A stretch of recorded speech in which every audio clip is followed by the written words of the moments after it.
Halo semuanya, aku Francisca Natasha Desyanti dari kelas T4J dengan NIM 2331400707111121. Nah, di sini aku bakal jelasin tentang apa sih itu XSS atau Cross-Site Scripting. Nah, XSS sendiri yaitu adalah kerentanan keamanan di mana penyerang atau hacker bakal nyisipin kode jahat yang biasanya di JavaScript ke dalam halaman website yang nantinya bakal dieksekusi di browser korban. Nah, apa yang terjadi nantinya di aplikasi website itu bakal nampilin input pengguna tanpa divalidasi atau disaring terlebih dahulu.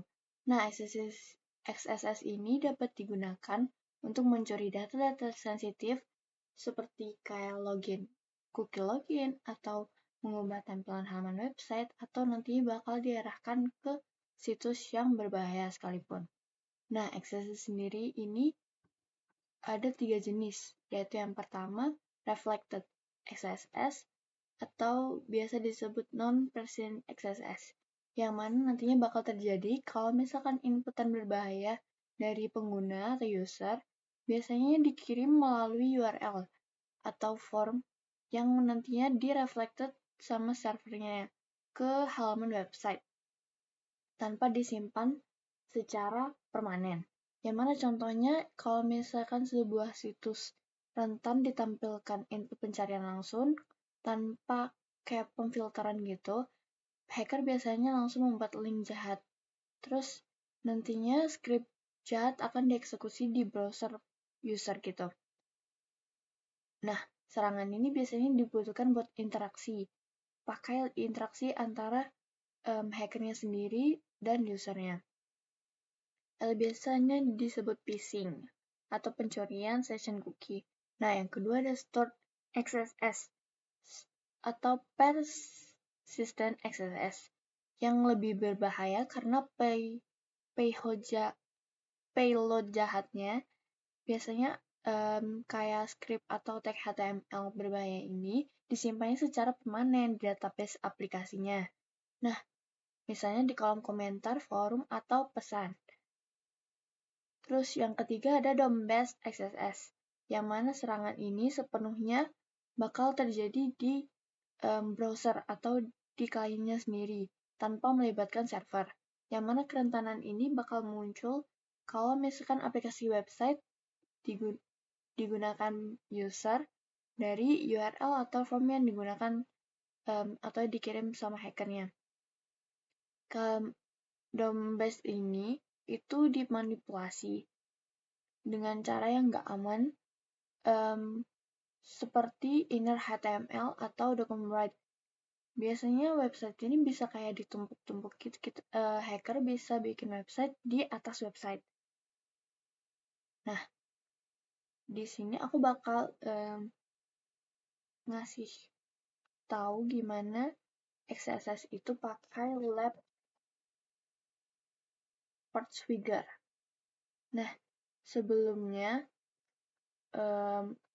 lab Portswigger ini emang website yang dikhususkan untuk kita belajar tentang keamanan atau cyber security yang dikembangkan sama Portswigger sendiri, yang dimana di web ini bisa mempelajari berbagai kerentanan website kayak SQL, injection, XSS, atau CSRF, yang mana simulasinya bakal realistis banget tapi masih tergolong aman.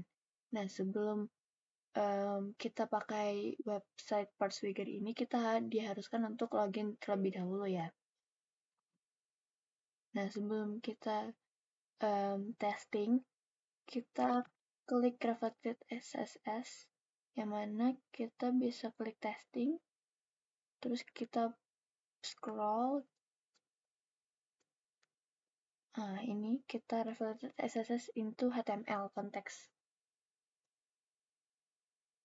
Sini kita bisa testing gimana website yang aman dan yang rentan atau memang bisa disebut dihack gitu.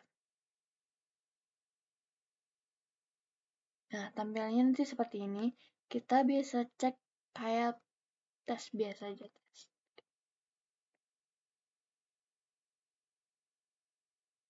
Nah, hitungannya ini websitenya kayak aman gitu. Terus kita coba lagi hello. Kalau misalkan hasilnya no search result for hello, nah itu berarti kayak website yang aman, memang aman. Nah, di sini kita coba kita bikin XSS-nya. Um,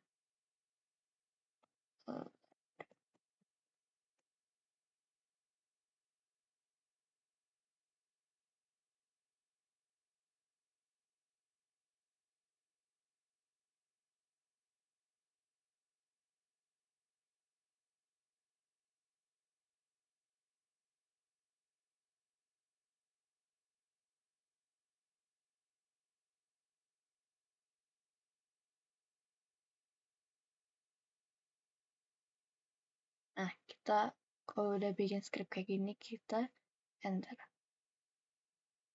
Nah, pop-up kayak gini nih ya, yang hitungannya memang website ini rentan atau memang berbahaya. Jadi, website security ini benar-benar nggak aman, website ini nggak aman. Nah, gimana sih cara buat memitigasi atau mengatasi XSS seperti ini?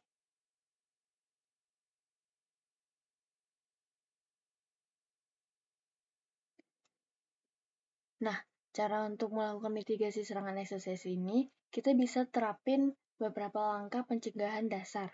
Yaitu yang pertama ada memvalidasi inputan atau memfilter karakter berbahaya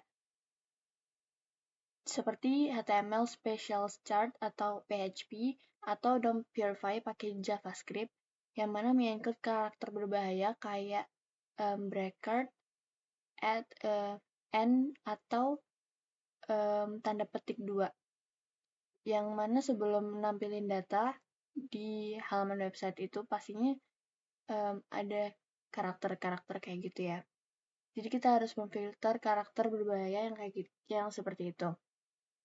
Lalu yang kedua ada escape output, lalu yang ketiga ada gunakan content security police atau CSP.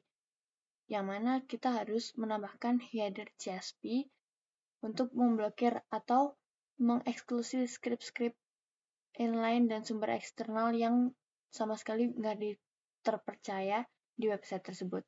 Lalu yang keempat ada mengaktifkan secure pada cookies atau HTTP only, yang mana kita bisa style cookie dengan flag HTTP only dan secure untuk mencegah pencurian via JavaScript dan memastikan pengiriman hanya melalui HTTPS. Lalu yang kelima ada menggunakan framework modern. Nah, framework modern ini biasa seperti React, Angular, atau Vue.js. Yang mana framework ini adalah bawaan melakukan sanitasi atau filter sebagai XSS. Lalu yang keenam adalah melakukan audit secara berkala. Nah, segitu aja dari aku tentang XSS ini atau cross code security. Semoga bisa membantu, ataupun kalau misalkan ada salah atau kurangnya, mohon maaf banget karena ini ditugaskan untuk ujian tengah semester. Jadi kalau misalkan ada kekurangan, mohon maaf banget dan terima kasih karena sudah memperhatikan atau melihat video ini. Bye-bye!